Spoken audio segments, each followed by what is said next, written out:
Joining me now to discuss this and so much more is Alec Kay, founding member of the Homeland Party. Good morning to you, Alec.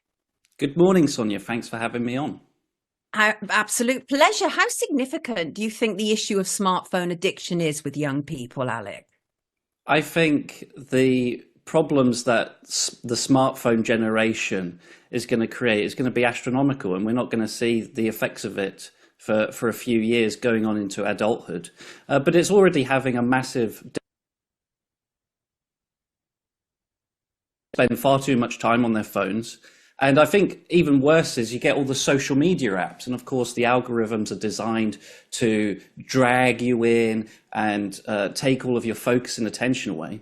And then what is it that people are actually watching and consuming? It's typically very vapid or vulgar content. It's just, a lot of it is just outright nonsense, just made by other people for the sake of trying to, get famous or increase their clout. And, everybody, when the television came about in the past century, people were bemoaning that, saying, oh, that's going to, rot people's brain cells and they're not going to think for themselves and whatnot. But at least with television, it was premeditated content that was scripted, researched, right? And it was typically long form in detailed content. Whereas now, people are just wasting hours and hours of just watching people doing silly dances or talking about what gender they are, or just utter nonsense. It's endless scrolling, isn't it? It's just endless scrolling. But I really think that extending the school day is not necessarily the solution for us. For this one school, for one example, what they did was they locked away phones at the start of the day and then released them at the end of the day, and except in the case of emergency when they would be able to give the pupil back their phone. That sounds like a possible workable solution, doesn't it? I would argue no, because when I was young, we already were not allowed to go on our phones. So I grew up when the iPhone was just invented. I must have been about maybe 10 years old when the iPhone was invented. So I know of a world just before the smartphone and just after. But even when smartphones came on the scene, you weren't, in my school at least, you weren't allowed to go on your phone, not even at break time. So there was a total ban anyway. So I keep seeing in the media articles saying like, oh, this school bans phones, or they're very strict, they even confiscate it off their students. Well, that's what it was already like for a lot of children in my generation 5-10 years ago.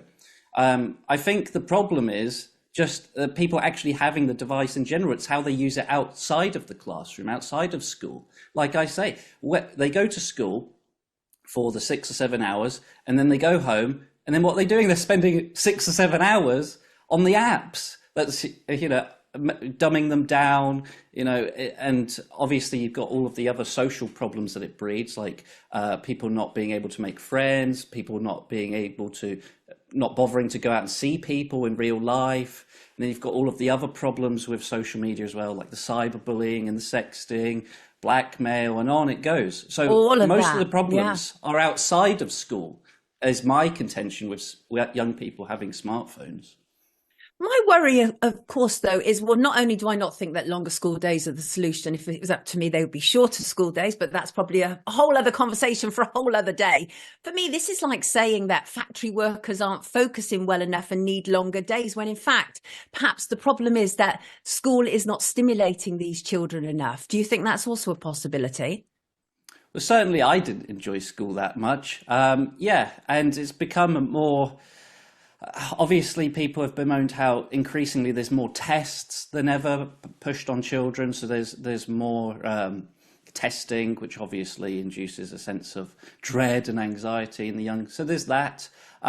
Schools are also, unfortunately, being taken over by ideologues. As we know, they are unrelenting when it comes to pushing gender ideology and all kinds of inappropriate sexual messaging on children. Now that's going on. And also they're very politically correct environments anyway. And as we know, that means children can't actually inquire about truth. But yeah, I think the model we have for schools is outdated. The way we have schools was invented, well over a century ago. Yes. And it hasn't really changed a whole lot. So Yes, Right. and it's very feminine as well. Modern schools are very much geared towards a female-centric way of learning. As we know, girls typically more disciplined and well-behaved in the classroom than young boys, and arguably young boys need more time doing physical activities, which they don't get. So there's a lot of reform that I think needs to take place when it comes to I how we agree with educate you. our kids. Our curriculum is still based on stocking factories. It's really just about, creating a very compliant number of people year after year after year. But we need to aspire to more than that. But also, this is a parental or a carer issue as well, isn't it, Alec? We can't keep expecting schools to pick up after us. Parents have to take some responsibility. And the first thing they should do, surely, is not allow their children to have phones so early. No, and that's why it's so shocking that nearly a quarter of 3 to 4 year olds have a smartphone. It's ghastly, and that's why personally I believe in having an outright ban. I know that will make some people think, oh, isn't that a bit draconian? Isn't that the state intervening too much? But honestly, I think if you're getting to the point where a quarter of 3 to 4 year olds are having a smartphone and their parents aren't even regulating how they're using it, how much time they're on it, I think something has to be done, quite frankly. It's negligence. It's absolute negligence because, as you say, the level of unsuitable and inappropriate content that they can access so quickly is fairly horrendous, isn't it? My daughter was growing up as the sort of internet was sort of growing as well. I wouldn't allow her to even be on the internet without me until she was 12. I would monitor everything. I would debrief her after she'd spent time. She grew up on my lap looking at the internet and I was going through it with her. That we have to have a more responsible approach to teaching our children about internet use, don't we? Absolutely. I think parents have fallen victim to the fact that the technology has changed so rapidly. We went from the iPhone to now that we've got phones with 5G, like super fast internet, right? And then you've had the maturing of all of these social media apps, again designed to suck your attention. And it's happened so quickly that parents haven't been able to keep up. Once upon a time, when we had broadband come on the scene, parents could put in place the security features so they couldn't go to adult websites and stuff like this. But now the sovereignty solely lies with the child because it's their device, and they can be connected to their mobile network instead. And there's all kinds of workarounds as well to access content that you shouldn't be doing. And there's a huge problem with kids who aren't old enough to have a Facebook account making it anyway. So I think that needs to actually be enforced. So yeah, it's on the one hand, it's very frustrating when you hear about these irresponsible parents who are just handing these devices over. But at the same time, there is lots of parents that would have tried their best to try and shield their children Fair point. from the danger of the internet. And they just couldn't. They literally couldn't because the technology has changed so rapidly, and the social change, the stigma of like, oh, you don't have a smartphone, you're not cool. And so the Fair point. kids are going to be resentful Social pressure in that way as well.